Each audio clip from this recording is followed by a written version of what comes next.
Morning.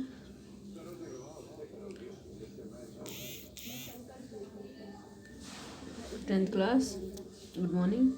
ये हमारी आज की वर्कशीट नंबर 46, 17/12 हमारी डेट है 17 दिसंबर।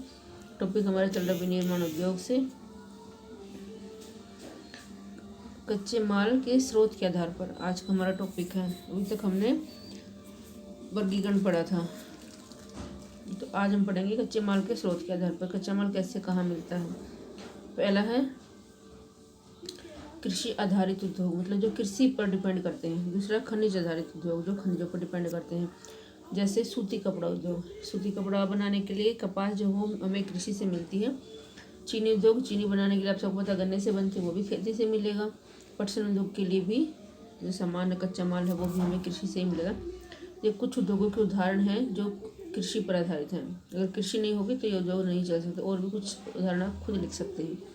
फिर खनिज आधारित, जो खनिज पर आधारित हैं। लोहा और इस्पात दोनों ही खनिज हैं। तो ये उद्योग जो है, अगर लोहा नहीं होगा प्रकृति में तो ये उद्योग चलेंगे ही नहीं। दूसरा है एल्युमिनियम परगलन। एल्युमिनियम का जो उद्योग है वो भी खनिजों पर आधारित है। रसायन उद्योग, जो रसायन बनते हैं, जो केमिकल्स बनते हैं, वो भी इस पर आधारित है, खनिजों पर। उर्वरक उद्योग, खाद जो बनती है, सीमेंट जो बनती है, मोटर गाड़ी जो बनती है, और टेक्नोलॉजी या इलेक्ट्रॉनिक्स जो आइटम बनते हैं, वो सारे खनिजों पर आधारित हैं। तो ये आपसे पूछा जा सकता है इसके बारे में कि कच्चे माल के स्रोत के आधार पर उद्योगों का वर्गीकरण करो। तो दो प्रकार के मैंने बताए, कृषि आधारित और खनिज आधारित। अब उनके अलग अलग प्रकार मैंने आपको बताए हैं जो कि आप कर लेंगे। फिर सूती कपड़ा उद्योग क्या होता है, इसके बारे में कुछ बताया गया है। पहली सूती वस्त्र उद्योग 1854 में मुंबई में स्थापित की गई। महात्मा गांधी ने चरखा काटने ही और खादी के पहनावे पर जोर दिया। चरखे से खुद कपड़े बनाते थे वो, जिससे बुनकरों को रोजगार मिल सके, जो हाथ से बुनने वाले हैं उनको रोजगार मिल सके।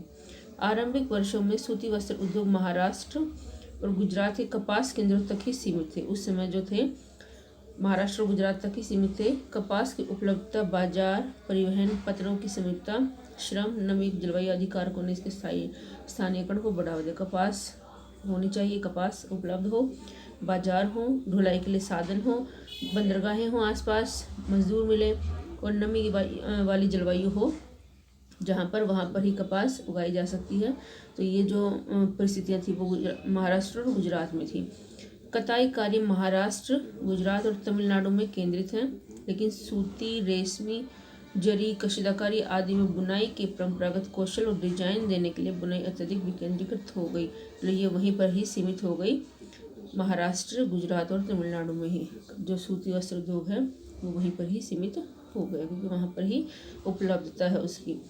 अब है सूती कपड़ा उद्योग पर एक नोट लिखो जो कि दिया गया है, आप लिख सकते हैं। खनिज आधारित उद्योग का वर्गीकरण करो, ये आपको करना है, दिए गए हैं, इनको आपको स्वयं ही करना है। तो चलिए आज की वर्कशीट में हमारे में इतना ही।